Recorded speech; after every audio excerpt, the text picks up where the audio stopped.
말씀의 제목은 7천 용사들이여 예수 복음 위하여 일어나라 라는 주제입니다. 우리 한번 주제 한 두 번만 외쳐보겠습니다. 시작. 7천 용사들이여 예수 복음 위하여 일어나라. 7천 용사들이여 예수 복음 위하여 일어나라. 하나님은 시대마다 하나님의 뜻을 이룰 수 있는 사람들을 찾으십니다.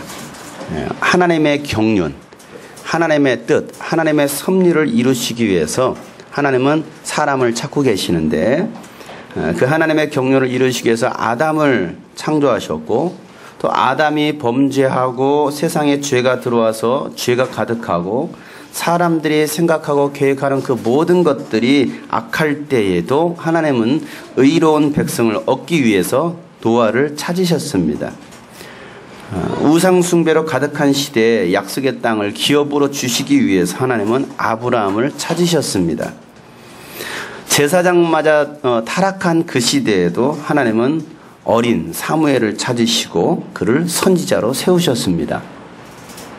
이스라엘의 초대 왕이었던 그 사울왕이 하나님의 말씀에 불순종하고 교만하고 타락하니까 하나님께서는 그때 누구를 찾으시냐면 상처투성이었던 어린 목동 다윗을 찾으셨습니다. 그리고 그로 하나님께서는 기름 부으시고 왕으로 세워주셨습니다. 엘리야, 에레미야, 다니엘, 침례 요한, 베드로, 빌립, 스데반, 바울 다 누구입니까? 누구예요? 그렇죠.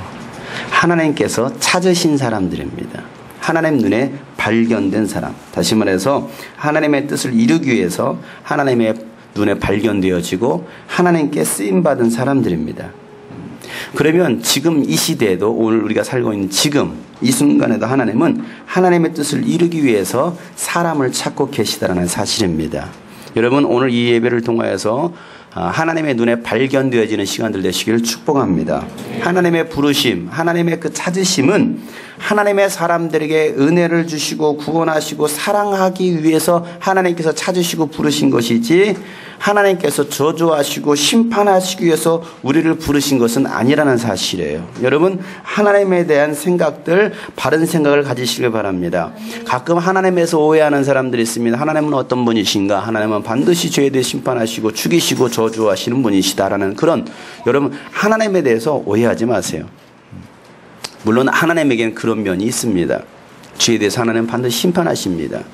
그런데 우리가 하나님에 대해서 하나님은 무섭고 두렵고 나를 정죄하시고 나를 심판하시고 죽이신 하나님으로 여러분 오해하지 마시고, 하나님은 우리에게 은혜를 주시고 우리에게 구원을 허락하시는 하나님은 사랑의 하나님이라는 것을 여러분 경험하시길 축복합니다. 데살로니가전서 4장 7절부터 8절 말씀 보면요, 하나님께서 우리를 불러주신 이유에 대해서 설명하고 있는데요, 하나님께서 우리를 불러주신 이유가 무엇이냐?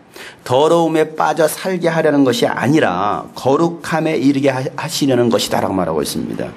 우리가 죄 가운데 더러움 가운데 빠져 살도록 하나님께서 우리를 부르신 것이 아니고, 하나님은 우리를 부르신 이유가 우리가 거룩함에 이르게 하시려고 우리를 불렀다는 사실을 여러분 깨달으시기 바랍니다. 하나님께서는 여러분을 거룩한 주의 자녀로 삼으시길 원하신다는 사실이에요. 그러므로 이 경고를 저버리는 사람은 사람을 저버리는 것이 아니라 여러분에게 성령을 주시는 하나님을 저버린 것이다라고 얘기하고 있어요. 여러분 하나님의 경고, 하나님의 부르심을 외면하지 마세요. 지금도 장용성이라는 사람을 통해서 하나님께서 말씀하시는 것이죠. 저의 입술을 통해서 전달되어진 이 하나님의 말씀을, 이 경고를 무시하는 사람은 저를 무시하는 것이 아니라 성령 하나님을 보내신 하나님을 무시하는 것이다라고 얘기하고 있어요. 그러니 여러분 이 시간도 사람의 말로 듣지 말고 하나님의 음성으로 들려지는 시간들을 되시길 바랍니다. 그러기 위해서는 영적인 귀를 열어주세요. 영적인 귀. 지금 가지고 있는 이 귀 말고, 사람이 가지고 있는 귀 말고 영적인 귀. 그래서 영의 소리를 들을 수 있는 시간들이 되시길 바랍니다. 에레미야 29장 11절 말씀에 보면요, 하나님께서 이렇게 말씀하십니다. 너희를 두고 계획하고 있는 일들은 오직 나만이 알고 있다. 하나님만이 알고 있다. 여러분의 인생의 계획 누가 알고 있을까요? 하나님이 알고 계십니다. 여러분 지금까지 살아온 인생 10년, 20년, 30년, 50년, 70년, 120년, 500년 여러분 어떤 인생을 사셨습니까? 여러분들이 지금까지 세워두었던 계획들 있잖아요. 내가 앞으로 5년 뒤에 10년 뒤에 나는 앞으로 이런 사람이 될 거야. 그런 많은 계획들을 세웁니다. 그런데 여러분 그런 계획들, 수많은 계획들, 인생의 계획들이 여러분 계획대로 잘 되십니까? 아무리 내가 인생의 플랜을 잘 짰어도 그 계획을 인도하시는 분이 누구예요? 하나님이시란 말이에요. 그러니까 우리가 하나님을 알지 못하면, 하나님을 깨닫지 못하면 그냥 내 인생 내 마음대로 계획을 짜고 그렇게 살아가지만 참 잘 되면 좋을 텐데 그렇지 않은 경우가 상당히 많이 있다는 사실이에요. 그러니까 에레미야 선지자를 통해 하나님께 하시는 말씀이 뭐냐면 너희를 두고 계획하고 있는 일들은 오직 나만 알고 있다. 내가 너희를 두고 계획하고 있는 일들은 재앙이 아니라 번영이다, 평안이다라는 말씀하고 계십니다. 다시 말해서 하나님의 생각, 하나님의 계획은, 우리를 향한 하나님의 계획은 재앙이 아니라는 거예요. 아, 내가 속한 일 갖다가 망하게 만들어야지. 내가 병들게 만들어야지. 하나님의 계획은 그런 재앙이 아니라는 소리예요. 내가 너희를 향한 계획은 바로 평안이다, 번영이다, 잘 되는 것이다라고 말씀하고 계십니다. 또 너희에게 미래에 대한 희망을 주려는 것이다라고 말하고 있습니다. 하나님은요, 여러분의 인생의 장래에, 미래에 희망을 주시기를 원하신다는 사실이에요. 그럼 여러분, 내 인생 앞으로 내 나이 25인데 나는 뭘 먹고 사나? 앞으로 내 인생 어떻게 되나? 내 미래를 보니 절망. 내 인생 왜 이래? 우리 뒤에 배경을 봐도 내 무엇을 자랑할 만한 것도 없네. 여러분 소망이 없어 보일지는 모르겠습니다. 그런데 하나님 안에는 여러분 희망이 있음을 여러분 믿으시길 바랍니다. 오늘 하나님께서 우리에게 하시는 말씀이 바로 그와 같은 말씀이시잖아요. 너희의 장래에 나는 너에게 소망을 주려 한다, 희망을 주려 한다. 사랑하는 여러분, 하나님께 나오면 세상에서 얻을 수 없는 평안함을 누릴 수 있습니다. 세상에서 느낄 수 없는 기쁨을 누릴 수 있습니다. 세상에 희망이 없어 보이지만 하나님은 우리의 미래에 대한 희망을 주십니다. 이것이 바로 하나님 안에서만 누릴 수 있는 참된 복이라는 사실이에요. 세상이 너무나 어수선합니다. 너무나 두렵습니다. 그 가운데 하나님 안에 있으면 우리가 무엇을 누릴 수 있다고요? 평안을 누릴 수 있다는 사실입니다. 평화로다 하늘 위에서 내려오네. 그 사랑의 물결이 영원토록 내 영혼을 덮으소서.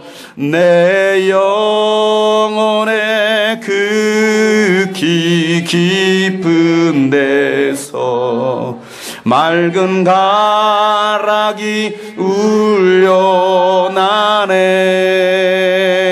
하늘 곡조가 언제나 흘러나와 내 영혼을 고이 싸네. 이 땅 위에 험한 길 가는 동안, 이 땅 위에 험한 길 가는 동안 참된 평화가 어디 있나. 우리 모두 다 예수를 친구 삼아 참 평화를 누리겠네. 평화로다. 평화로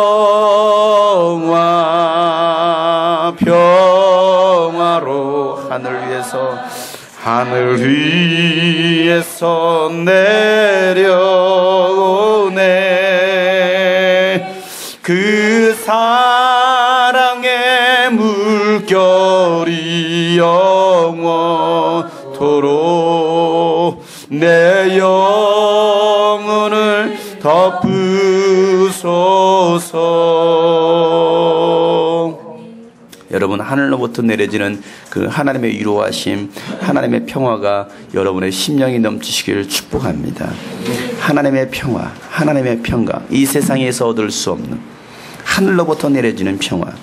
그래서 이사야 선지자는요 55장에 보면 이렇게 말씀하고 있습니다. 너희 모든 목마른 사람들아 어서 물로 나오너라. 여러분 목마르신 분들이 계십니까?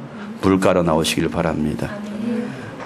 왜 하나님께서 물가로 나오라고 하셨을까요? 답을 모르시나요? 목마른 자들아 물가로 나오라. 그 말이 무슨 말이에요? 뭐 하시겠다라는 거예요? 내가 너에게 마실 물을 주겠다라고 말씀하시는 거죠. 돈이 없는 사람들아 너희는 와서 사서 먹되 돈도 내지 말고 값도 지불하지 말고 포도주와 젖을 사거라 이렇게 말씀하십니다. 돈 없는 자들아 있으신가요? 많이 있으신가요? 풍족한가요? 항상 부족하죠? 돈 없는 자들아 하나님 이렇게 말씀하시죠. 너무 원색적으로 얘기하십니다. 야 돈 없는 자들아 나에게 와라. 근데 이 말씀 보면요 약간 맞지 않는 말을 하고 있습니다. 돈 없는 사람아 너도 오너라. 너는 와서 사서 먹되. 돈 없는데 어떻게 사 먹어요? 아니 돈이 없는데 어떻게 사 먹느냐고요. 그런데 야 돈 없는 사람들아 이리 와 해놓고서는 돈 내놔 이렇게 얘기하고 있습니다. 사서 먹어라. 그런데 또 다시 말하기를 돈도 내지 말고 값도 지불하지 말고 포도주와 젖을 사거라 이렇게 말하고 있습니다. 아니 처음에는 돈 내고 사서 먹어. 그런데 돈 낼 거 없어. 값도 지불하지 마. 대신 포도주와 젖을 사 먹어 이렇게 말하고 있습니다. 도대체 약 올리는 거예요? 뭐라고 말하는 거예요? 그러면 왜 성경에서는 이렇게 말하고 있느냐? 돈 없는 자들아 내게로 와서 사서 먹어라. 나에게 와서 사서 먹어. 누구에게? 하나님께로 와서 사서 먹으라는 거예요. 그런데 너희들은 나한테 돈을 낼 필요가 없어. 값을 지불할 필요가 없어. 하지만 너희들은 포도주와 젖을 사가지고 가. 마음껏 먹어. 그 말이 무슨 말이겠습니까? 이미 하나님께서 우리를 대신해서 지불해 주셨다는 거예요. 여러분 젖과 포도주를 살 만한 우리는 능력이 없습니다. 그러나 하나님께서는 우리의 이미 처지를 아시기 때문에 내가 너희들을 위해서 이미 다 대신해서 값을 지불했다. 그러니 와서 내가 사둔 거니까 가져가서 먹기만 하면 돼. 이거예요. 이게 바로 하나님의 은혜입니다. 어찌하여 너희는 양식을 얻지도 못하면서 돈을 지불하고 배부르게 하여 주지도 못하는데 그것 때문에 수고하느냐? 그러지 않아요? 양식을 얻지도 못하는데 우리는 거기에 돈을 지불하고 있습니다. 나에게 영원한 양식도 되지 않는 거예요. 내가 영원히 누릴 수 있는 것도 아닙니다. 그럼에도 불구하고 우리는 그 일에 돈을 지불하고 있고요. 배부르게 하여 주지도 못하는 그 일에 우리는 뭐하고 있습니까? 열심히 수고하고 있습니다. 그래서 하나님께서 말씀하시기를 들어라. 내가 하는 말을 들어라. 그리하면 너희가 좋은 것을 먹으며 기름진 것으로 너희 마음이 즐거울 것이다. 너희는 귀를 기울이고 나에게 와서 들어라. 그러면 너희 영혼이 살 것이다. 내가 너희와 영원한 언약을 맺겠으니 이것은 곧 다윗에게 베푼 나의 확실한 은혜다. 내가 그를 많은 민족 앞에 증인으로 세웠고 많은 민족들의 인도자와 명령자로 삼았다라고 얘기하고 있습니다. 하나님께서는요 너희들은 나에게 와서 들으라는 거예요. 이스라엘아 들으라. 나의 백성들아 들으라. 나의 자녀들아 들으라. 그러면 내가 너희가 모든 것들로 채워주겠다. 여러분 육신의 목마름 육신의 배고픔보다도 사실은 그 사람을 더 힘들게 하는 것은요 마음의 배고픔 영적인 배고픔입니다. 영적인 갈급함입니다. 영적인 목마름이에요. 여러분 영적인 목마름과 이 영적인 갈급함이 나에게 있다 간다면 여러분 그걸 어떻게 해결하겠습니까? 이건 돈으로 해결할 수 있는 건 아니잖아요. 여러분 아주 화로운 레스토랑에 가가지고 아주 화려한 음식을 먹는다고 뷔페 가가지고 접시다 이만큼 싸서 먹는다고 여러분 채워지는 건 아니잖아요. 바로 화장실 가야 돼요. 너무 먹어서. 먹어도 채울 수 없는 영적인 갈급함. 뭔가 세상적인 것들은 막 누립니다. 좋은 것들 다 해봅니다. 좋은 아파트도 사보고 좋은 차도 사보고요. 아주 아주 예쁜 좋은 옷도 입어보고요. 가장 좋은 화장품도 막 이렇게 막 발라보고요. 연주권제부터 찍어보고요. 하지만 채울 수 없는 영적인 갈급함, 공허함, 허무함. 그럼 무엇 때문에 수고하고 있느냐 이거예요. 하나님 그걸 말씀하시 너는 무엇 때문에 그렇게 수고하고 있니? 무엇 때문에 그렇게 열심히 살고 있니? 무엇 때문에 그렇게 돈 벌고 있니? 라고 하나님께서 말씀하시는 거예요. 그러니 좀 제발 좀 나에게 와서 들어봐. 하나님 말씀 좀 들어봐 라고 얘기하고 있는 거예요. 예수님께 나옵니다. 여러분 가운데 가난과 상처와 아픔과 고통이 있습니까? 예수님께 나오시길 바랍니다. 예수님께 나오는 자는 그들의 목마름을 채워주시겠다는 말씀하고 계십니다. 배고픔을 채워주시겠다는 말씀하시는 거예요. 여러분 세상에 사는 모든 수고는요 인간의 영적인 갈증과 갈급함을 채워주지 못합니다. 세상의 문화가 아무리 화려하고 보기 좋아도요 영혼의 안식과 평안은 줄 수 없습니다. 편리한 것들은 줄지는 모르겠습니다. 그러나 우리 마음의 평안은 줄 수 없다는 사실입니다. 세상의 것을 취하면 취할수록 내 영혼은요 더욱더 갈급해지고 피폐해지고 말라지고 있다는 사실이에요. 하나님을 알지 못하는 사람들은 채워주지 못하는 것들에 열심히 땀을 흘리고 노력하고 수고하고 애를 쓰고 있습니다. 이게 얼마나 참 어리석은 일인지 모르겠어요. 그래서 오늘도 이 자리에 나오지 못하고 뭔가를 향해서 막 땅을 파고 있는 사람이 있을지도 모르겠습니다. 왜? 거기에 보화가 있을 거라고 착각하는 거죠. 그러나 하나님의 음성을 듣고 하나님께 나오는 자는요 그 영혼이 살아납니다. 오늘 말씀에 그렇게 말하고 있잖아요. 하나님께 나오는 자들은 하나님의 음성을 듣는 자들은 그들의 영혼이 살아난다라고 얘기하고 있습니다. 이게 왜 그래요? 하나님의 약속이기 때문에. 하나님 반드시 약속해 주셨습니다. 내가 너희들이 나에게만 나온다면 내가 너희들의 영혼을 살려줄 것이라고 약속하시는 거예요. 하나님의 약속은 반드시 지켜지는 약속입니다. 민수기 23장 19절 말씀에 보면 하나님은 사람이 아니시기 때문에 거짓말을 하지 아니하십니다라고 말하고 있습니다. 사람의 아들이 아니시기 때문에 변덕을 부리지도 아니하신다라는 거. 우리는 얼마나 변덕 부려요? 옆에 사람 보세요. 얼굴에 변덕 써 있잖아요. 변덕쟁이 같아요. 이랬다 저랬다. 아니 막 금방 계획해놓고서요 그 다음에 바로 그냥 사라져버려요. 옆에 사람 얼굴 보고 당신은 변덕쟁이 우후.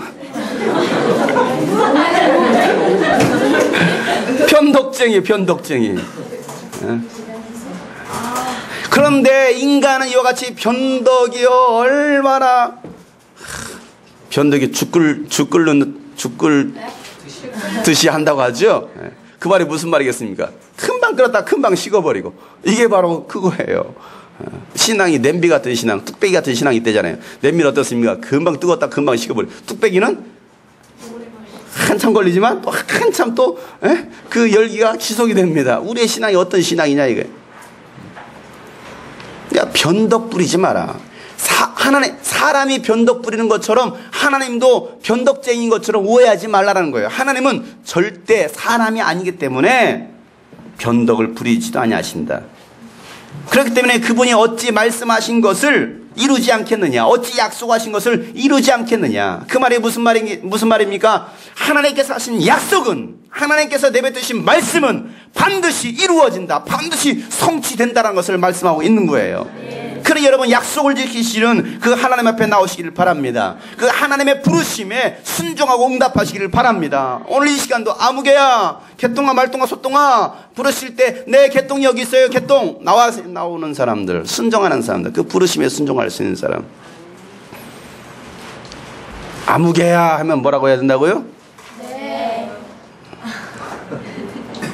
요즘 한계리한테 교육시키는 게 있습니다. 무슨 말 하면은 한결이가 어떤 선생님이 가르쳤는지 모르겠지만 싫어요, 안 돼요, 맨 이런 얘기를 하고 있어요. 싫어요. 자기 의지가 아주 뚜렷한 거죠. 그런데 요즘 가르치는 게 있습니다. 한결아 그렇게 하면 안 돼. 그럴 때는 뭐라고 말하면 내 아빠, 내 엄마 이렇게 가르치고 있습니다. 그랬더니 요즘은요 무슨 말하면 한결아 그거 하면 안 되지 하면 내 아빠.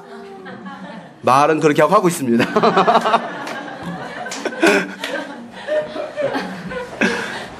너 그러면 안 돼. 내 엄마 하고 또 막 하고 있어요. 어쨌든 한 번씩 그렇다는 거죠. 그런데 계속해서 그 입에서는 내 아빠, 내 엄마 잠시 기다려 하면 내 아빠 하고 기다리고 있어요.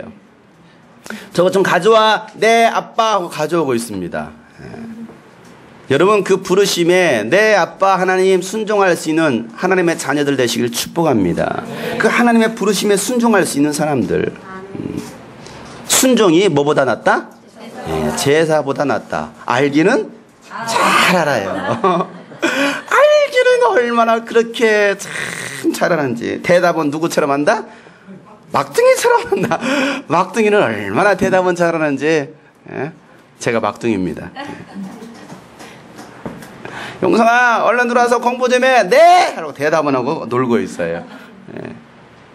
순종이 제사보다 낫다는 거예요. 하나님의 부르심에 순종하고 응답할 수 있는 사람들. 그러면 하나님께서 채워주시겠다라고 말씀하시는 거예요.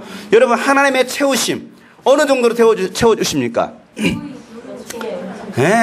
누르신 다음에 아주 꾸역꾸역 누르시고 더 이상 누를 수 없을 정도로, 그리고 넘치도록 채워주시는 하나님. 나는 하나를 심었는데 하나님께서는 거기에 30배, 60배, 100배, 성경에 보면 1000배까지 하나님께 채워주시겠다고 말씀하시는 거예요. 이게 바로 하나님의 채우심이에요. 우리가 상상할 수 없는 우리의 상상을 초월하는 그 하나님의 채우심. 우리가 뭐 할 때? 하나님의 그 부르심에 순종하고 나아갈 때. 여러분 이 시간 하나님께서 여러분을 부르실 때 그 부르심에 응답하고 주님 제가 여기 있습니다. 순종하고 나가시는 저와 여러분 되시길 주 여러분 축복합니다. 여러분 하나님의 은혜는요 우리의 노력으로 얻어질 수 있는 것은 아니에요. 만약에 내 노력으로 얻어지는 것이라고 한다면 이건 은혜가 아니잖아요. 하나님의 은혜는 내 노력으로 얻을 수 있는 것이 아닙니다. 예수님을 믿는 자들에게 거저주시는 하나님의 선물이 바로 은혜예요.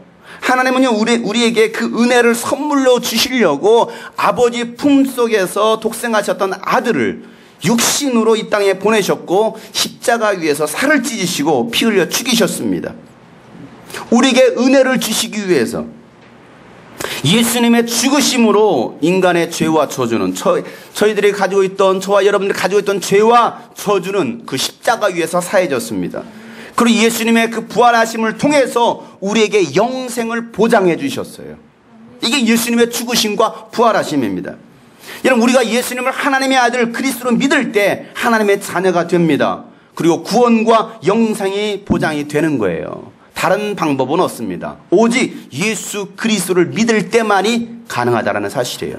다른 이름은 없습니다. 오직 예수 그리스도의 이름만이, 오직 유일하신 참 하나님과 그의 보내신 아들 예수님을 믿을 때만이 구원의 길, 영생의 길이 있음을 여러분 깨닫고 믿으시길 바랍니다. 그래서 예수님께서 요한복음 14장 6절 말씀에 이렇게 말씀하시잖아요. 내가 곧 길이요 진리요 생명이다. 나만이 길이다. 나만이 진리고 나만이 생명이다라는 말씀하고 계십니다. 그래서 나를 통하지 않고서는, 나를 거치지 않고서는 하나님 아버지께로 나아갈 자가 단 한 사람도 없다라는 사실이에요. 아무리 훌륭한 사람이라 할지라도 유인이라 할지라도 그를 통해서 영생의 길이 있는 것이 아니라, 구원의 길이 있는 것이 아니라 오직 하나님의 아들 예수 그리스도를 통해서만이 영생의 길이 있다는 것 깨달으시길 바랍니다.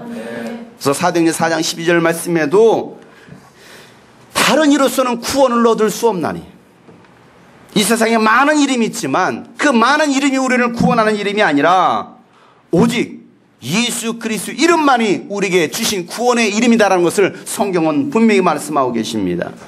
여러분 그 예수 그리스도의 이름을 부르고 믿는 저와 여러분 되시길 주 여러분 축복합니다. 우리가 예수님을 구주로 믿고 하나님의 자녀가 되었다라는 그 보증으로 우리에게 성령을 보내주신 거예요. 여러분 하나님의 자녀가 되셨습니까? 네. 여러분 예수님 믿으십니까? 네. 그래서 정말 하나님의 자녀가 되셨습니까? 네. 내가 너희들을 하나님의 자녀 삼아주셨다라는 그 보증으로 누구를 보내주셨다고요? 성령님을 보내주셨다 이 말이에요. 그러니까 성령님께서 우리 안에 임하셨다라는 말은 무슨 말이냐면 우리가 하나님의 은혜의 자녀가 되었다라는 사실이에요. 하나님의 은혜로 말미암아 자녀가 되었다. 그 증거가 무엇이냐면 내 안에 계신 성령님이에요. 그러니 너희가 성령을 받으라 말씀하시는 거예요. 여러분 하나님의 자녀가 된 그 확신을 어디서 얻을 수 있습니까? 내가 여러분 막 머리다 공부를 해가지고 성경 공부를 하고 여러분 세뇌를 시킨다 이러면 하나님의 자녀가 된 증거가 나타납니까? 아니에요. 오직 성령을 통해서만이 가능하다는 사실이에요. 여러분 하나님의 자녀, 하나님의 대사, 하나님의 일꾼이 되었다라는 그 보증, 성령을 통해서만 여러분 가능합니다. 죄로 인해서 죽을 수밖에 없었던 우리를, 하나님의 심판을 피할 수 없는 그 진노받을 마귀의 자녀였던 우리를 자녀 삼아주신 것은 하나님께서 우리를 사랑하시기 때문이라는 사실이에요. 내가 너희를 사랑한다, 내가 너희를 사랑한다. 그 하나님의 사랑은 말로만 하신 사랑이 아니라 그의 아들 예수 그리스도를 죽이시는 그 사건을 통해서 하나님은요 우리의 사랑을 확증하시다라고 말씀하시는 거예요. 그러니까 하나님께서 이처럼 세상을 뭐 하시사? 사랑하사. 하나님께서 세상을 사랑하셨다. 세상이 여러분 이 우주가 아니에요. 하나님의 세상을 사랑했다라는 이 세상은 누구입니까? 죄인인 인간을 말하는 거예요. 죄인인 인간을 하나님께서 사랑하셔서 아들을 주셨고, 그리고 그 아들을 믿는 자는 멸망하지 않고 영생을 얻게 하려 하십니다. 하나님이 세상을 이처럼 사랑하사 독생자를 주셨으니 이는 예수 믿으면 멸망하지 않고 영생을 얻으리로다. 요한복음 3장 16절 영생을 얻으리로다. 영생을 얻으리로다. 뭐 할 때요? 그렇죠. 예수 그리스도를 나의 구주로 인정하고 믿을 때. 여러분, 그렇기 때문에 우리는 하나님의 사랑을 받은 사람들입니다. 하나님께 사랑받은 사람들. 옆에 사람 축복하십시오. 당신은 하나님의 사랑을 받은 자입니다. 당신은 하나님께 사랑을 받은 자입니다. 또 앞뒤로 축복합시다. 당신은 하나님께 사랑받은 사람입니다. 아멘. 하나님께 사랑받은 사람들. 날 사랑하심, 널 사랑하심, 우릴 사랑하심, 성경에 써있는 날 사랑하심, 날 사랑하심, 옆에 사람 널 사랑하심, 널 사랑, 또 다른 사람 우리를 사랑하심, 우리를 사랑하심, 성경에 써있네. 아멘. 사랑받을 만한 이유가 별로 없잖아요. 안 그래요? 적어도 얼굴이 김태희? 요즘 제일 잘 나가는 연예인 누구예요? 문지연? 문근영? 아니면 동안민? 장나라? 성유리? 적어도 멋지게 생긴 남자 독고진? 아니면 현빈?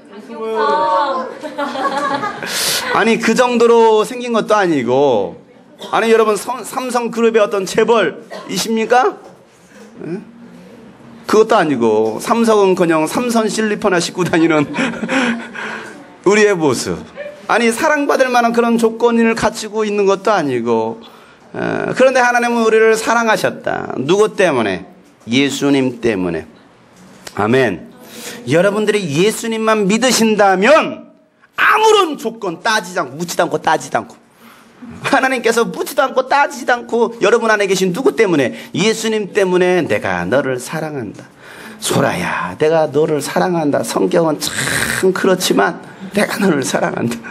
수진아, 내가 너를 사랑한다. 너 성격도 정말 말을 할 수 없지만 내가 너를 사랑한다. 그러지 않겠습니까? 진호야, 내가 너의 얼굴을 보지 않고 사랑하고 있다.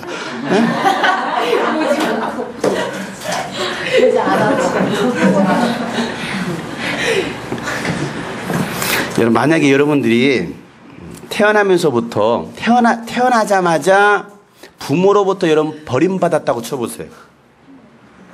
여러분, 그런 아이들 많이 있어요, 없어요?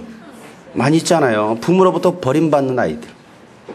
때로는 쓰레기통에 버려진 채로, 때로는 쓰레기 봉지에 버려진 채로 죽어나가는 아이들도 있고, 때로는 남의 집 앞에다가 버리고 그냥 도망가는 사람들도 있고. 여러분, 그런 아이들을 어떻게 합니까? 어디다 보내요? 고아원에 보내잖아요. 고아원에. 만약에 여러분들이 태어나면서부터 부모로부터 버림받아서 여러분 고아원에서 자랐다고 쳐보세요. 그럼 상상해 보세요. 고아원에서 자랐어요, 여러분들. 그런데 어려서 양부모가 나타났습니다. 그래서 여러분들을 입양해 갔어요. 그리고 여러분을 아주 예쁘게 사랑으로 잘 키웠습니다. 그렇게 해서 대학교도 보내고 결혼도 시켰습니다. 그러다가 오늘날 여러분들이 출생의 비밀을 알게 되었어요. 그러면 여러분 출생의 비밀을 알게 되었을 때 양부모에게 여러분 어떻게 하겠습니까? 어떻게 하겠어요? 너무 감사해요. 네? 어떻게 하시겠어요? 말을 들어보세요. 네? 완전 감사, 엄청 감사, 완전 잘해야 돼요. 또 네? 네? 뭐라고? 여러분 감사하지 않을 수 없겠죠. 사랑하지 않을 수 없겠죠. 여러분 양부모에게 여러분 사랑에 대해서 어떻게 표현하시겠습니까? 어떻게 표현하시겠어요? 말도 하고 그동안 말 안 했는데 사랑한다고 말도 하고 선물도 사드리고 맛있는 것도 사드리고. 아니 내가 버림받았는데 자칫 잘못했으면 내가 죽을 수도 있었을 텐데 그렇게 버림받았던 나를 양부모님이 나를 입양해서 키워줬단 말이에요. 지금까지 보살펴줬단 말이에요. 그 사랑에 대해서 우리가 어떻게 그를 표현하겠느냐 이거죠. 여러분 하나님의 사랑도 마찬가지입니다. 하나님의 사랑. 하나님의 사랑도 사랑받을 수 없는 우리였지만, 아니 사랑받을 만한 조건이 하나도 갖춰지지 않은 우리였지만 하나님은요 우리를 사랑하시고 아들 예수 그리스도를 통해서 우리를 구원하셨다. 여러분 그 사실을 안다고 하면 우리가 하나님에 대해서 어떻게 표현하겠느냐 이거예요. 그 하나님께서 오늘 지금도 우리를 찾고 계십니다. 그리고 그 하나님의 사랑을 들려주시고 우리에게 알려주시는 거예요. 여러분 오늘 말씀을 통해 내가 너희를 사랑한다, 내가 너희들을 자녀 삼았다, 내가 너희들을 용서했다라고 말씀하고 계시다는 이 사실. 여러분 이 나라는 존재 가치를 먼저 알고 여러분 오늘 말씀을 잘 들으시길 바라요. 내가 어떤 존재인가, 내가 어떤 존재인가. 이런 물질 문명이 발달하면 발달할수록 세상은 어떻게 될까요? 좋아질까요? 나빠질까요? 좋아져야 되는데 좋아지는 것보다는 더욱 타락해져 갑니다. 사회가 산업화가 되고요, 자본주의가 들어가잖아요. 세상이 좋아질 것 같지만 빈부의 격차는 더 커집니다. 세상은 더 악해집니다. 지금 우리가 살고 있는 현실이잖아요. 그러면 세상 안에는요 수많은 종교들이 만들어집니다. 그리고 더 큰 문제는 하나님의 신앙으로 시작했던 교회마저도 세속화에 물들어서 타락해 간다는 사실이에요. 지금까지 인류 역사를 보면 그래요. 잘 먹고 잘 살면 하나님을 더 찾지 않습니다. 어려워지면 하나님을 찾습니다. 고통이 있으면 하나님을 찾습니다. 이스라엘 백성들이 430년 동안 노예로 살고 나니까 그들이 너무나 고통이 있으니까 그때 뭐 하느냐면 하나님을 찾아요. 하나님 못 살겠네요. 하나님 제발 좀 구원해 주세요. 참 이게 안타까운 거죠. 잘 될 때, 평안할 때, 잘 나갈 때 하나님을 더 찾으면 얼마나 좋겠습니까? 꼭 보면 병들고 망하고 떨어지고 부서지고 망가지면 그때 하나님 내가 왔습니다. 하나님을 찾더라고요. 여러분 그러기 전에 더 건강할 때 하나님을 찾으시길 바랍니다. 그나마 조금 남아있을 때도 하나님을 찾으시길 바랍니다.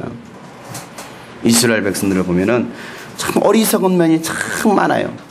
여러분 오늘날 그 신문, 방송, 인터넷을 통해서 전해든 소식들을 보면 믿는 자들의 부패에 관한 소식들이 상당히 많이 있습니다. 그래서 믿는 자들이 그런 뉴스를 접하면 참 아주 창피하잖아요.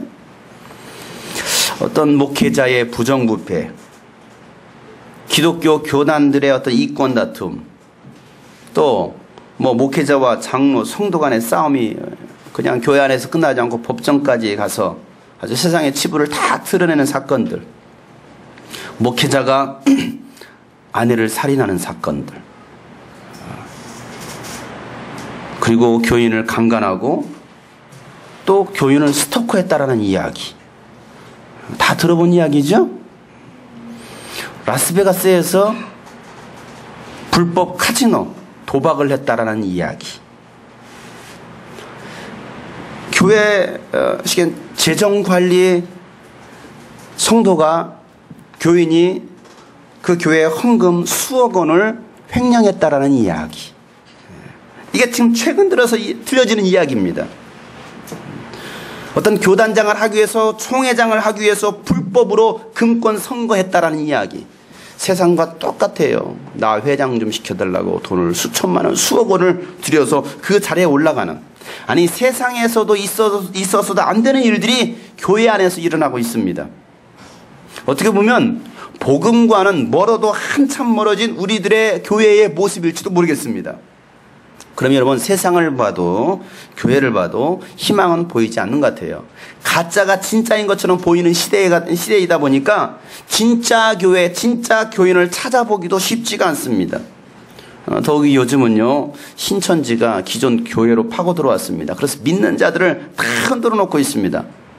얼마나 이 교회들이 믿음의 뿌리가 없으면 신천지가 들어오고 안산홍 하나님의 교회가 들어와서 복음에 대해서 흔들어 놓을 때 뿌리채 뽑히는 일이 있겠느냐 이 말이에요.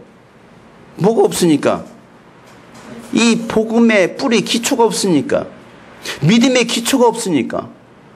그러다 보니까 그들이 와서 잘못된 거짓된 복음을 전하는데 그 복음을 복음으로 받아들이고 있는 현실. 아니, 목회자마저도 그런 일들에 넘어가고 있습니다. 얼마나 어리석은 일이에요. 마치 구약시대 엘리야 때처럼 하나님을 섬겨야 될 이스라엘 백성들이 하나님을 섬기기보다는요, 바알신과 아세라신을 그들의 주인으로 섬기면서 하나님을 거역하고 우상을 숭배했던 때와 같이 오늘날 그렇게 하고 있다는 사실이에요. 하나님은요, 그때도 엘리야를 찾으셨잖아요. 그리고 그에게 말씀하셨잖아요. 야, 너 아방에 가서 하나님께서 3년 6개월 동안 이 땅에 비를 내리지 않으시겠다라고 전달해라. 엘리야는요, 그 하나님의 명령대로 순종해서 뭐합니까? 아방을 찾아갑니다. 죽음을 무릅쓰고 아방을 찾아갑니다. 그리고 하나님께서 말씀하신 대로 그대로 전달합니다. 어떻게 전달했다고요? 그대로 전달하는 거예요. 여러분, 그대로 전달하는 게 중요해요. 복음을 복음대로 전달하는 게 중요한 거예요. 예수님께서 말씀하신 그대로 전달하는 게 중요한 거예요. 가감하지 마세요. 그대로 전달합니다. 그리고 하나님 말씀대로 3년 6개월 동안 비 한 방울 내리지 않아요. 가뭄이 들었습니다. 여러분, 하나님을 섬겨야 될 백성들이 하나님을 섬기지 않으면 이와 같은 가뭄이 들게 되어 있습니다. 만약에 여러분 한번 점검해요. 내 인생을 한번 점검해요. 내 인생의 물질이나 건강이나 가정이나 자녀나 또는 내 안에 기쁨도 사라지고 행복도 사라지고 결혼에 대해서 직장에 대해서 여러분 가뭄이 들었거나 들고 있다고 한다면 빨리 점검해 봐야 돼요. 어디서부터 문제가 발생했는지, 내가 하나님과 멀어지고 있지는 않은지, 하나님 말씀에 불순종하고 있지 않은지, 하나님의 뜻대로 살고 있지 않은지 여러분 점검해 봐야 됩니다. 3년 6개월이 지나자 하나님은요, 다시 엘리야를 부르십니다. 그리고 아방을 다시 찾아가라는 거예요. 그리고 이렇게 말하는 거예요. 갈멜산에 모여서 내가 믿는 하나님이 진짜 하나님인지, 너희들이 믿는 하나님이 진짜 하나님인지 한번 대결하자라는 거예요. 이 바알과 아세라 신이 진짜 신인지 대결을 요청합니다. 그의 유명한 OK 목장의 결투에 모여라. 보이는 거예요. 갈멜산의 결투. 그래서 바알의 선지자 450명과 아세라의 선지자 400명과 엘리야 한 사람 850대 1. 요즘 TV에 나오죠? 100대 1. 성경에 썼나봐요. 850대 1. 더 많은 숫자에 850대 1로 영적 전투를 합니다. 그래서요, 바알 선지자 450명이 그들의 신에게 몸을 막 자해하면서 뭐합니까? 불을 내려달라고 막 외치는 거예요. 기도하는 거예요. 통성으로 부르짖어 기도합니다. 얼마나 간절하고 힘쓰고 애쓰고 간절히 기도했던지. 그런데 신기한 것은 뭐합니까? 하루 종일 그렇게 매달렸지만 바알 신은 하늘로부터 불을 내리지 못하더라. 우리에게 불을 내려주소서, 불을 내려주소서, 불을 내려주소서. 하지만 불이 내려오지 않네. 그러니까 엘리야가 비꼬잖아요. 야, 너희 신이 지금 주무시는가 보다. 너희 신이 지금 롯데마트 갔나 보다. 더했어, 불러봐라. 아무리 애타게 불러도 안 오는 거요. 안 오는 거요. 그러니까 뭐합니까? 저 제단을 다 허물라. 다 허물게 하고 다시 그 제단을 쌓습니다. 그리고 거기에 물을 붓습니다. 그리고 엘리야가 기도합니다. 하늘을 향하여 하나님 아버지여, 하나님이시여, 하나님이시여, 불을 내려 주소서. 그러니까 벌벌벌벌. 아니 하루 종일 바알시냐 불을 내려줘서 했음에도 불구하고 막 몸을 찢고 막 그렇게 통성으로 기도했음에도 불구하고 불이 안 내렸는데 엘리야가 하나님이여 불을 내려주소 하자마자 불을 슉 들어지고 다 태워버렸네. 헐, 대박. 이게 바로 대박 사건이에요. 아니 어떻게 그런 일이 있을 수 있겠느냐는 거예요. 여러분, 엘리야의 하나님이 참 하나님이라는 것이 증거되는 순간이었습니다. 때는 이때라. 엘리야가 여봐라, 저놈들을 다 잡아라. 그래서 뭐합니까? 바알 선지자 450명을 기손 시냇가로 다 부릅니다. 다 그쪽으로 몰았어요. 그래가지고 뭐합니까? 전부 칼로 목을 잘라 죽이는 일. 그 현장에 가봤는데요. 야, 재밌었어요. 나중에 갈멜산의 대결에 대한 말씀을 전할 때 영상과 함께 보여주겠습니다. 아니, 별거 없어요. 별거 없는데 그 기손 시냇가로 불러가지고 450명을 다 쳐 죽이는 거예요. 근데 거기에 갈멜산 위에 엘리야의 그 동상이 있습니다. 동상에 보면요, 그 손에 칼이 들려있는데 칼이 휘었어요. 왜 휘었을까요? 얼마나 쳤는지, 얼마나 쳐 죽였는지 이 칼이 휘일 정도로 이게 휘었어. 450 쳐 죽인다고 생각하면서 팔 아팠을 거예요. 나중에 그냥 지나가. 450명을 다 때려 죽였습니다. 그리고 그가 기도하니까 3년 6개월 동안 내리지 않던 비가 뭐합니까? 억수로 쏟아지는 거예요. 억수로 쏟아져요. 그 소식을 들었던 아합 왕의 아내 이세벨이 뭐합니까? 열받았잖아요. 그래서 엘리야를 죽이겠다는 말을 합니다. 엘리야 그 소식을 듣고 나서 뭐합니까? 부엘사바로 도망갑니다. 도망가서 그리고 혼자서 광야로 들어갑니다.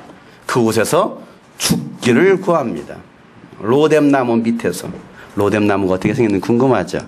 저렇게 생겼어요. 저렇게. 저기 이제 하얀 나무같이 생겼어요. 네, 로뎀나무가 저렇게 생겼어요. 딱 저렇게 생겼어요. 근데 그 저 로뎀나무 그늘 밑에서 죽기를 구하는 거예요. 이게 바로 엘리야의 모습입니다. 그때 엘리야가 했던 말이 뭘까요? 열왕기상 19장 11절에 뭐 이렇게 말하면 엘리야가 대답하였다. 나는 이제까지 주 만군의 하나님 열정적으로 섬겼습니다. 그러나 이스라엘 자손은 주님과 맺은 언약을 버리고 주님의 제단을 헐었으며 주님의 예언자들을 칼로 죽였습니다. 이제 나만 홀로 남아있는데 그들은 내 목숨마저도 없애려고 찾고 있습니다 라고 말하고 있어요. 나는 열심으로 하나님을 섬겼고, 그런데 이스라엘 자손들은 하나님과 약속했던 그 주님과 맺었던 그 언약을 쳐버리고 불순종하고 하나님의 제단을 갖다가 뭐 했습니까? 다 헐어버리고 예비하지 않고 또 주님의 선지자들 예언자들을 뭐 했습니까? 칼로 쳐 죽였습니다. 그리고 이제는 뭐 했어요? 나 혼자 남았습니다. 그리고 내 목숨마저도 찾아서 나를 죽이려고 하고 있습니다. 이제 나만 홀로 남아있는데, 이거예요. 이게 바로 엘리야의 이야기입니다. 여러분, 엘리야가 생각하기를 영적으로 어둡고 타락한 시대에 하나님을 경외하고 세상과 타협하지 않고 믿음을 지킨 사람이 엘리야 자신뿐이라고 생각했던 거예요. 그런데도 불구하고 하나님의 대답은 어떻습니까? 18절에 보면 그러나 나는 이스라엘에게 7,000명을 남겨놓았을 놓을 터인데 그들은 모두 바알에게 무릎을 꿇지도 아니하고 입을 맞추지도 아니한 사람이다라고 이야기했습니다. 나 혼자 남았는데요 라고 했는데 하나님 뭐라고 말하고 있어요? 바알에게 무릎 꿇지 아니하고 입을 맞추지도 아니한 사람 7,000명을 남겨놓았다라고 이야기하고 있는 거예요. 7,000명. 여러분, 7,000명은 어떤 사람들입니까? 세상에 물들지 않은 사람입니다. 우상 숭배하지 않고 하나님을 신뢰하고 경외하는 사람 7,000명입니다. 세상 사람들이 다 그렇게 살아도 그들만큼은 그렇게 살지 않는 구별된 삶을 살았던 7,000명. 세상이 원하는 대로 살아주지 않는 사람 7,000명이었어요. 여러분, 세상이 원하는 게 있잖아요. 여러분들이 바라는 게 있잖아요. 그런데 그들은요, 세상이 원하는 대로 살아주지 않는 거예요. 그러니까 환영받지 못하는 사람이죠. 어떻게 보면. 요즘 인터넷에 또 크게 뜨더라고요. 교회 오빠. 교회 오빠 같은데요. 교회 오빠처럼 인기남이 없대요. 근데 우리 교회 오빠 그러면서 근데 그 교회 오빠의 특징이 뭐냐면 참 상냥하고 참 친절하다. 그리고 노래도 잘하고 기타 정도는 치고 그 모든 여자들에게 잘해주고 그리고 참 키도 크고 잘생기고 연예인들이 말하는 꼭 교회 오빠하고 사귀었어요. 꼭 이 얘기를 많이 한단 말이에요. 교회 오빠. 절 오빠는 나오지 않아요. 절 오빠는 나오지 않고 교회 오빠하고 나옵니다. 그래서 인터넷에 떴어요. 며칠 전에 교회 오빠 인기 상승 중. 교회 오빠, 교회 오빠. 그런데 그들이 말하는 것과 교회 현실하고는 좀 다르다라는 걸 느낄 수가 있죠. 그런 교회 오빠는 한 명 있을까 말까 한 그런 오빠. 우리 교회 오빠들이요. 반성하시기를 바랍니다. 아니 세상대로 세상이 원하는 대로 살아주지 않는 사람들. 여러분 이 7,000명 누구를 위해서 여러분 남겨뒀을까요? 누구를 위해서? 누구를 위해서 여러분 꽁꽁 숨겨뒀을까요? 하나님을 위해서, 그리고 이스라엘을 위해서, 엘리야를 위해서 남겨둔 사람들입니다. 사랑하는 여러분, 세상이 아무리 타락하고 교회가 아무리 병들고 무너진 것 같아도 세상에 물들지 않은 7,000명은 남겨져 있다는 사실이에요. 그 순수함을 잃어버리지 않은 7,000명이 어딘가는 있다는 사실이에요. 여러분, 혹시 이 가운데 불신자의 가정에서 힘겹게 신앙생활하는 사람이 있습니까?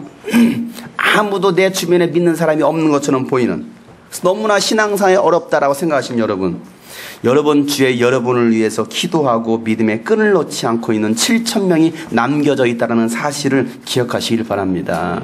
나 혼자 신앙생활하는 것 같지만 함께 이 일을 가고 있는 7,000명의 용사들이 있음에 여러분 힘을 얻으시길 바랍니다. 하나님은 그 숨겨진 7,000명과 여러분을 통해서 위대한 일을 하시기를 원하신다는 사실이에요. 7,001을 통해서 여러분은 1이고 어딘가에 7,000이 있다 이거죠. 그 하나님의 위로하심. 여러분, 오늘 본문에서도요, 이와 같은 7,000명을 어떤 사람이라고 말을 하고 있습니까? 5절 말씀 이렇게 말하고 있죠. 5절 말씀 다 같이 한번 읽어보겠습니다. 이와 같이 지금 이 시기에도 은혜로 택하심을 입은 사람들이 남아 있습니다. 7,000명이 어떤 사람들이에요? 은혜로 택하심을 입은 사람들이라고 말하고 있습니다.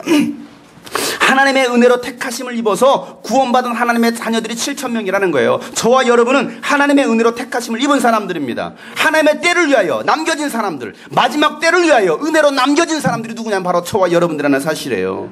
많고 많은 사람들 중에 내가 택하심을 입었다는 사실은 얼마나 귀하고 감사한 일인지 몰라요. 내 모습은 비록 초라하고 부끄럽지만 하나님은 그런 나를 택하시고 부르시고 은혜 주셔서 하나님의 일을 맡겨주셨다는 사실이에요. 우리가 무엇이 간데? 우리가 누구이길래? 그게 바로 은혜라는 거예요. 은혜는 내가 할 수 없는 것입니다. 하나님께로부터 시작하는 것, 갚을 수 없는 것, 가장 값진 것이 바로 은혜예요. 그 은혜로 오늘 우리가 이 자리에 있는 거예요.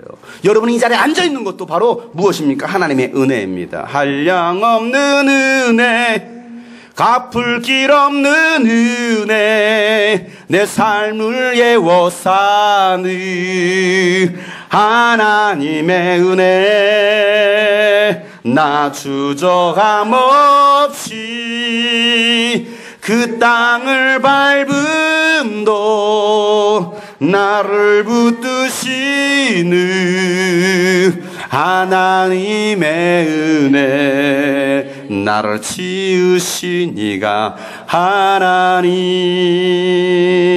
나를 부르시니가 하나님,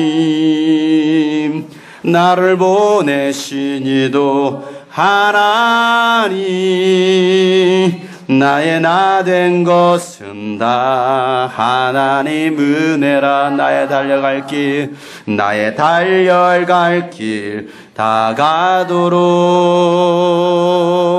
나의 마지막 호 다하도록 나로 그 십자가 품게 하시니 나 된 것은 다 하나님 은혜라. 한량없는 은혜, 갚을 길 없는 은혜,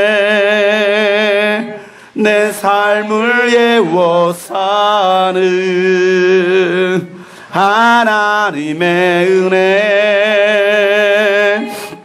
나 주저함 없이 그 땅을 밟음도 나를 붙드시는 하나님의 은혜, 나를 붙드시는 하나님의 은혜. 아멘. 여러분, 내가 무엇이길래, 내가 누구이길래. 그래서 여러분, 고린도전서 1장 26절 말씀부터 보면, 형제자매 여러분, 여러분이 부르심을 받았을 때에 그 처지가 어떠하였는지 생각해 보십시오. 육신의 기준으로 보아서 지혜 있는 사람이 많지 않고 권력 있는 사람이 많지 않고 가문이 훌륭한 사람이 많지 않았습니다. 그런데 하나님께서는 지혜 있는 자들을 부끄럽게 하시려고 세상에 어리석은 사람들을 택하셔서 강한 것들을 부끄럽게 하시려고 세상에 약한 사람들을 택하셨습니다. 하나님께서는 세상에서 비천한 사람들과 멸시받는 사람들을 택하셔서 곧 잘났다고 하는 사람들을 없이 하시려고 아무것도 아닌 사람들을 택하셨습니다라고 말하고 있습니다. 아무것도 아닌 우리 있잖아요. 아무 내세울 것도 없는 우리 있잖아요. 여러분, 무엇을 내세우겠습니까? 그런 우리들을 부르셔서 우리를 통해서 하나님께서 일하시겠다라는 거예요. 여러분, 거룩한 세대 7,000명, 이 믿음의 사람 7,000명, 통역자, 함께 일할 수 있는 통역자 7,000명, 은혜로 남겨진 사람 7,000명만 일어선다면 오늘 교회는 다시 회복될 수 있습니다. 여러분, 민족의 부흥, 세계 열방의 부흥 다시 일어날 수 있다는 사실입니다. 이스라엘 땅의 회복도 반드시 일어나게 되어 있습니다. 하나님은 그 거룩한 세대 7,000명의 용사들을 통해서 일하신다는 사실이에요. 교회 다니는 종교인들을 통해서 구원의 역사를 일으키시지 않습니다. 하나님은 그 예비된 사람, 준비된 사람, 순결한 사람, 그들을 통해서 하나님께서 일하신다는 사실이에요. 여러분, 주님이 꿈꾸신 교회의 비전은 은혜로 택하심을 입은 사람 그 7,000명을 찾는 사역입니다. 우리 교회가 해야 될 일이 바로 그겁니다. 세상과 타협하지 않는 사람 7,000명을 일으키는 사역이 바로 우리 교회가 해야 될 일이에요. 세상과 타협하지 않고 신앙을 지키는 믿음의 사람들, 하나님의 뜻에 순종하고 하나님의 뜻을 이루어가는 사명의 사람들, 불가능할 것 같지만은 그 환경 속에서도 포기하지 않고 끝까지 부르짖는 기도의 사람들, 이런 사람들을 성경에서는 세상에 감당하지 못하는 사람들이라고 성경은 말하고 있어요. 세상이 도무지 감당할 수 없는 사람들, 그들이 누구냐 이거예요.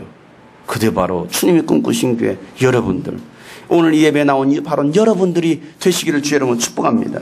누가 봐도 주님이 꿈꾸신 교회 성도들은 세상 사람들과는 다른 사람들, 세상과는 구별된 사람들, 주님이 꿈꾸신 교회 사람들은 뭘 해도 다른 사람들, 이런 사람들이 되시길 주 여러분 축복합니다. 여러분, 교회 주변에 사람들이 여러분을 지켜보고 있습니다. 아주 두 눈 크게 뜨고 여러분을 다 보고 있어요. 과연 저 사람들은 어떤 사람들인가? 저 교회는 과연 어떤 교회인가? 수많은 교회가 있는데 과연 저 교회도 그런 교회들과 똑같은 교회일까? 이 주변의 사람들은 여러분을 지켜보고 있습니다. 주일이면 수일이면 금요일이면 때마다 여러분들이 이곳에 이 지하로, 이 지하 소굴로 막 동굴로 막 들어오는 거 지켜보고 있어요. 아주 건물도 화려하고 좋은 교회 놔두고 입구가 어디인지도 찾기 힘든, 가끔 이쪽이 입구인 줄 알고 문을 열어봤더니 잠겨 있는 거야. 들어올 수 없는 그런 교회. 생수의 강이 흘러넘치고 곱둥이가 뛰어노는 그런 이곳.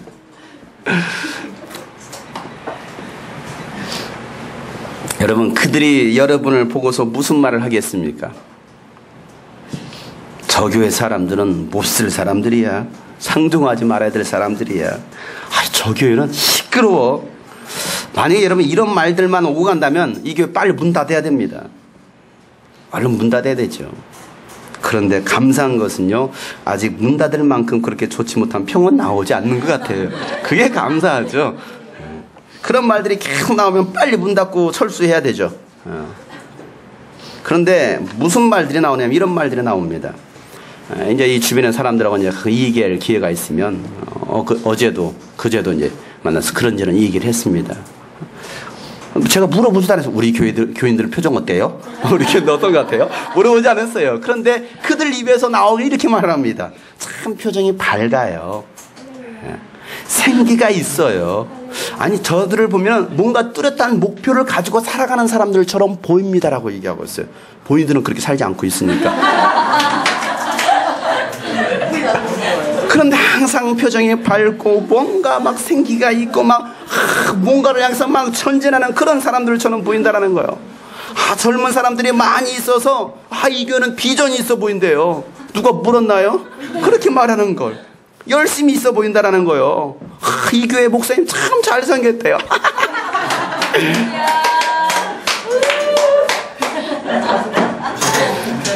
이건 복음이 아닙니다, 여러분.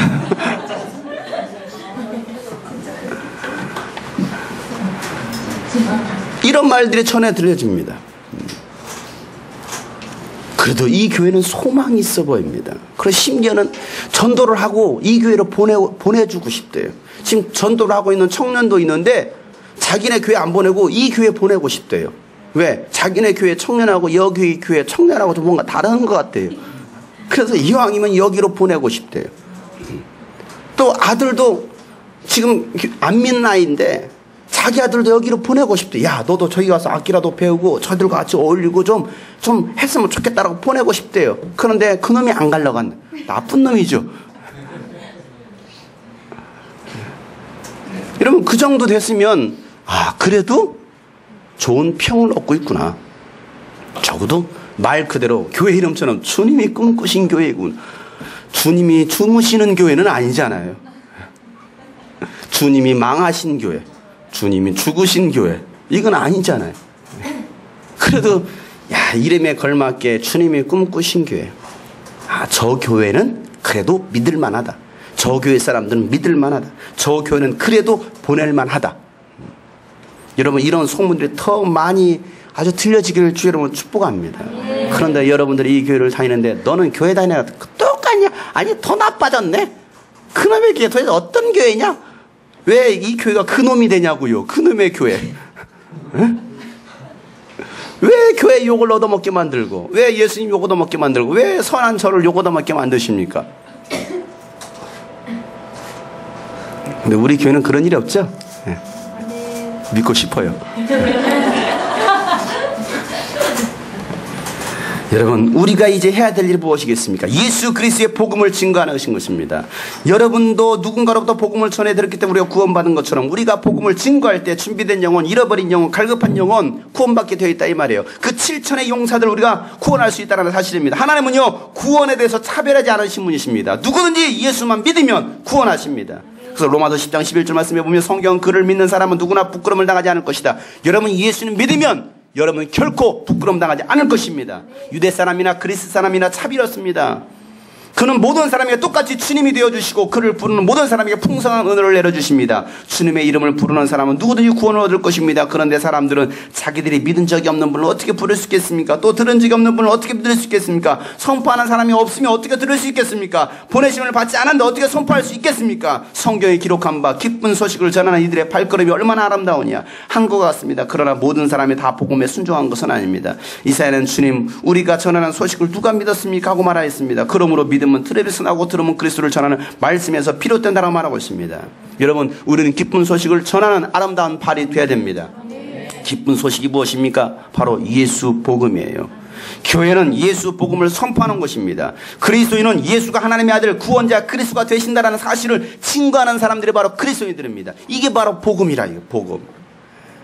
여러분 부자 됩니다. 여러분 대학교 합격합니다. 여러분 출세합니다. 직장 들어갑니다. 자녀 잘 될 것입니다. 여러분 뭐 이런 여러분 이 복을 말하는 것이 아니에요. 진짜 복음이 무엇입니까? 여러분의 영혼이 잘 되는 것이 바로 복음이라는 사실이에요. 그 외의 것들은 부수적으로 따라놓은 비매품, 증정품, 줄 수도 있고 안 줄 수도 있고. 그러나 여러분 모두에게 동일하게 주는 것은 무엇입니까? 여러분의 영혼이 잘 되는 거예요. 여러분의 영혼이 구원받는 거예요. 여러분 이 복음을 증거하기를 원하신다 이 말이에요. 우리 주님께서는 이 복음을 증거해 달라는 거예요. 나에 대해서, 예수에 대해서. 예수 그리스도 복음의 시작. 여러분 모든 복음의 시작은 예수 그리스도를 통해서 시작됩니다. 오늘은 특별히 우리가 유스비전 캠프 선포 주일로 예배를 드리고 있습니다. 유스비전 캠프가 무엇입니까? 잃어버린 영혼을 찾는 사역입니다. 거룩한 세대 7,000명을 일으키는 사역입니다. 유스비전 캠프를 통해서 교회마다 불을 붙여야 됩니다. 여러분 2011년도 18차 여름 유스비전 캠프를 통해서 바알에게 무릎을 꿇지 않는 7,000명의 거룩한 세대를 일으키기를 소망합니다. 그들이 교회로 들어가서 세상에 들어가서 미라레디오에서 사람을 살리고 교회를 살리고 민족을 살리기를 소망합니다. 그냥 단순히 행사로 끝나는 것이 아니라 지속적인 영적 공급처가 될 수 있는 캠프가 되기를 소망합니다. 이 모든 일에 우리 모두가 쓰임받기를 주의 이름으로 축복합니다. 그 일을 위해서 하나님께서는 오늘 사람을 찾고 계신다 이 말이에요. 누가 그 일을 감당할 것이냐 이거예요. 누가 나의 일을 감당할 것이냐 이거예요. 하나님께 쓰임받는 사람이 있는가 하면 구경꾼이 있고 버림받는 사람도 있습니다. 이왕이면 여러분 하나님께 쓰임받는 귀한 일꾼 되시길 바랍니다. 구경꾼 되지 마세요. 회방꾼은 더군다나 되지 마세요.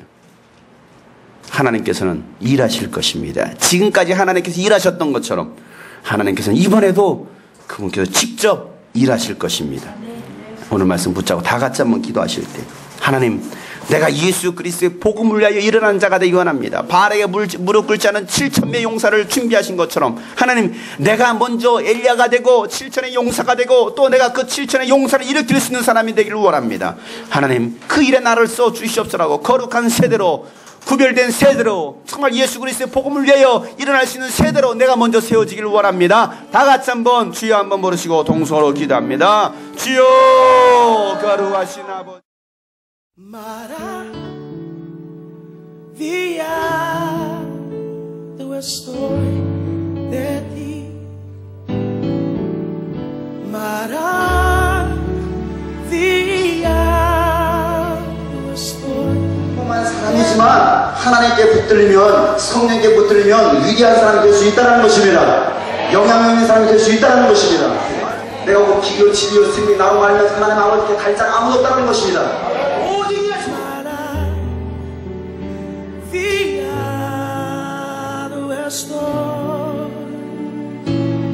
그래서 내가 하나님의 사명을 발견하고 하나님이 나에게 주신 비전을 발견해서 정말 사람 살리는 하나님의 지도자가 되기를 원합니다. 내가 20대에 철저히 준비해서 30대 가서 하나님의 영향력을 받을 수 있는 하나님의 위대한 지도자가 되기를 원합니다.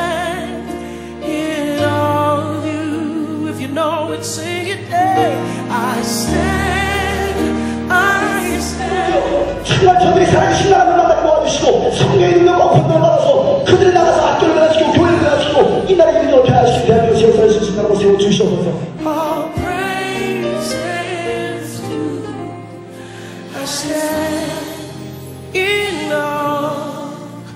아마도 놓아버리면 이 영혼들 죽을까봐 선생님들이 교사를 그만두고 싶어도 그만둘 수 없는 마음, 그러나 그렇게 할 수밖에 없는 이유, 그 아이들이 이 땅의 민족의 이 민족의 이 교회의 미래이니까.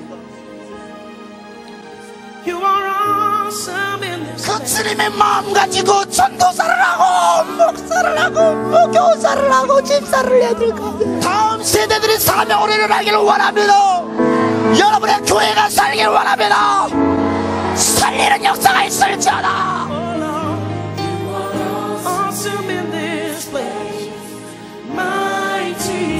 힘이 졌다고 한다면 하나님 이 밤에 다시 사명을 붙들기를 원합니다. 그 사명 붙들고 주님 바라보며 달려가기를 원합니다. 주님 나를 붙들어 주세요. 나와 함께 하여 주세요. 나를 사용하여 주세요.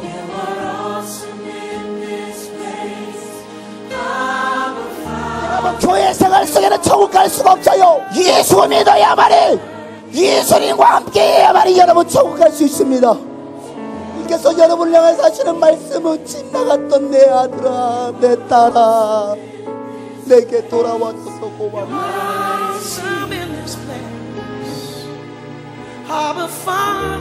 너희 청년들아 깨어있으라. 너희 교사들아 깨어있으라. 너희 사역자들아 깨어있으라. 중학생 고등학생들이 깨어있으라. 미쳤어도 나는 예수께 미쳤다.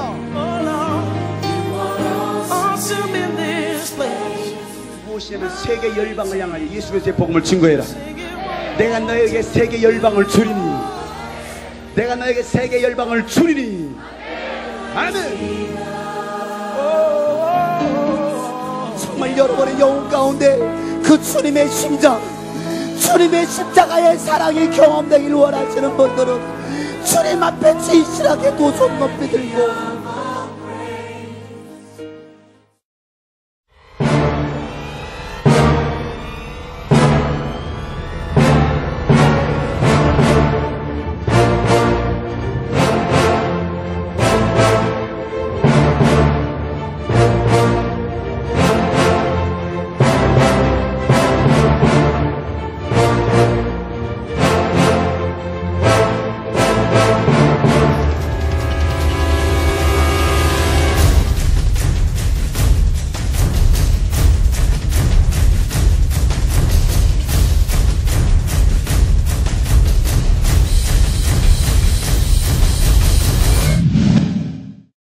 하나님 정말로 살아계시구나. 주님이 살아계심을 느꼈고 하나님의 은혜를 체험했고 차마 말로 표현할 수가 없어요 지금. 그렇게 변화되는 놀라운 계기가 되었습니다.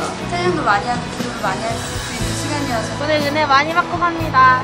참 많은 은혜 받고 돌아가는 것 같습니다. 다음에도 오고 싶은 은혜고요. 저희 한 사람이 너무나도 큰 은혜를 많이 받아서 이렇게 하나님 역사하시는 것은 처음입니다. 자신감도 회복하고 하나님도 만날 수 있는 계기가 되었습니다. 하나님의 사랑을 다시 깨닫고 은혜를 참 많이 받았어요. 하루하루가 기뻤던 것 같아요.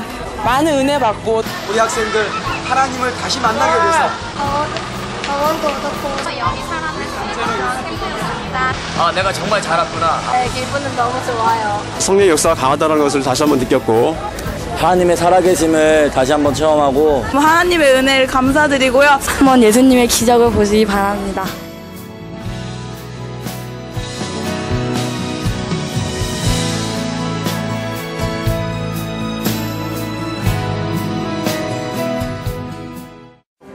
하나님은 내 영혼 목자 되시오니 내게 부족한 저녁내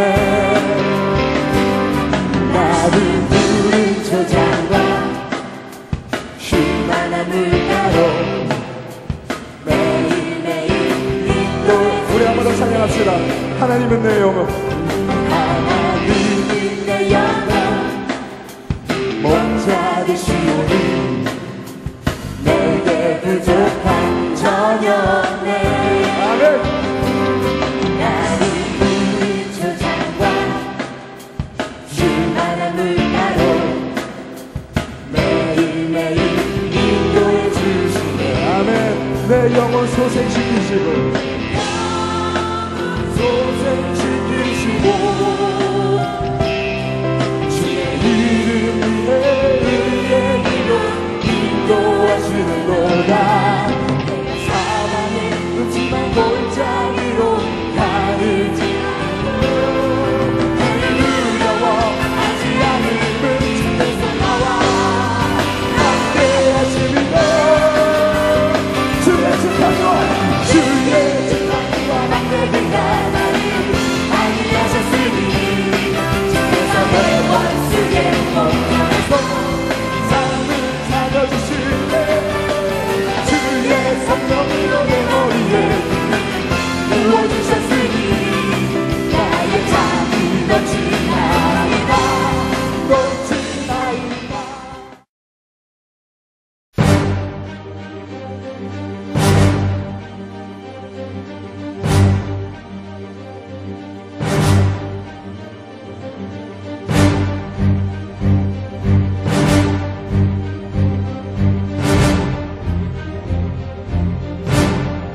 만났고 하나님이 저를 너무 사랑한다는 것을 알았어요. 이렇게 하나님의 사랑을 느끼게 해준 유스비전 캠프에 정말 감사드립니다.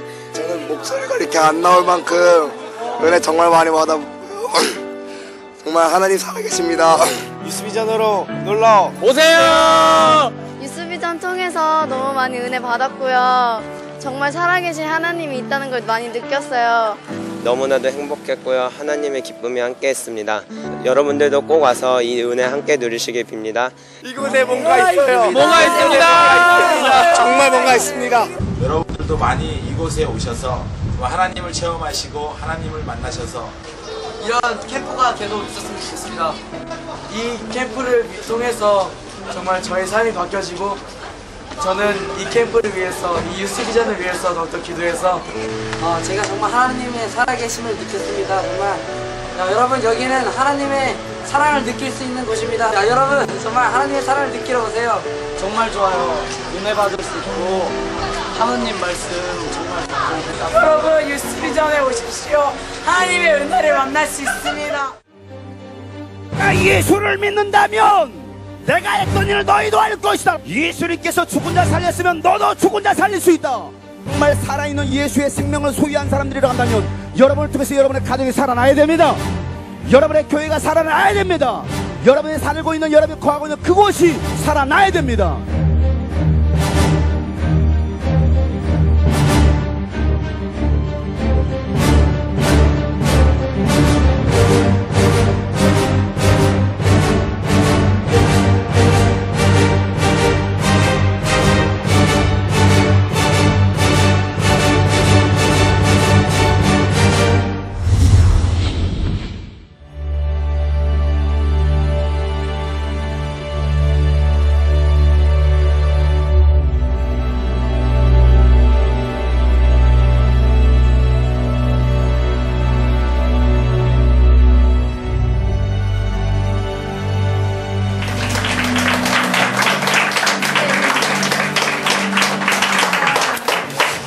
네, 2011년도 제18차 여름 유스비전 캠프를 주 예수 그리스도의 이름으로 선포합니다.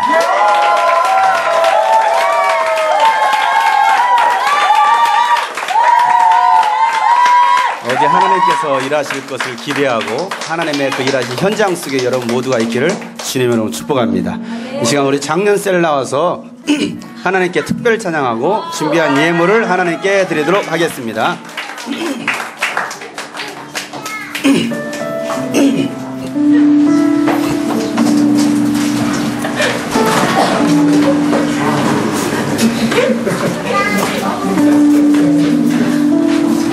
여호수아의 찬양 군대, 여호수아의 군대입니다. 찬양입니다. 이스라엘에서 사온 양각 뿔나팔입니다.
한테. 아, 이거 연습했는데 받아야지. 부산에 가세요. 그걸 꼭 부르겠네. 네. 예물 드리는 시간이에요.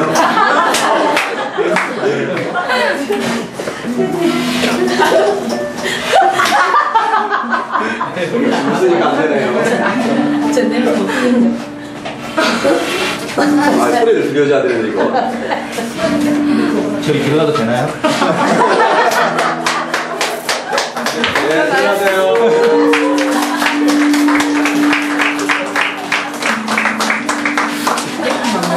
어제까지 분명히 소리가 났는데 오늘 갑자기 긴장하니까 소리가 안 나네요. 다시 연습하고 나서 여러분.